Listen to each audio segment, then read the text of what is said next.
हवामान विभागाने यवतमाळसह संपूर्ण विदर्भात वादळ वाऱ्यासह अवकाळी पावसाचा अंदाज वर्तविला होता। त्यामुळे रविवारी रात्री दरम्यान यवतमाळ जिल्ह्यातील अनेक तालुक्यांमध्ये अवकाळी पावसाने हजेरी लावली। त्यामुळे शेतकऱ्यांचं मोठ्या प्रमाणात नुकसान झाल्याचं चित्र सकाळी दरम्यान उघडकीस आलेलं आहे।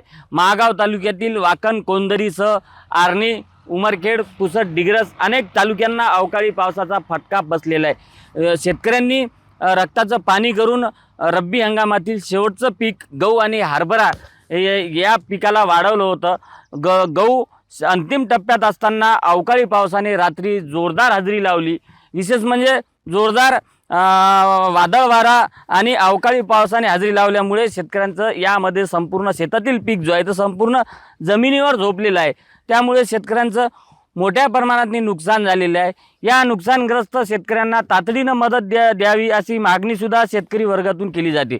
विशेष म्हणजे आजपासून अर्थसंकल्पीय अधिवेशनाला सुरुवात होत आहे। त्यामुळे यवतमाळ जिल्ह्यातील लोकप्रतिनिधी यवतमाळ जिल्ह्यात अवकाळी पावसामुळे नुकसान झालेल्या शेतकऱ्यांना तातडीनं मदत देण्यासाठी सभागृहात आवाज उचलतील का असा प्रश्न शेतकऱ्यांकडून उपस्थित केला जातोय। संजय राठोड, साम टीव्ही न्यूज, यवतमाळ।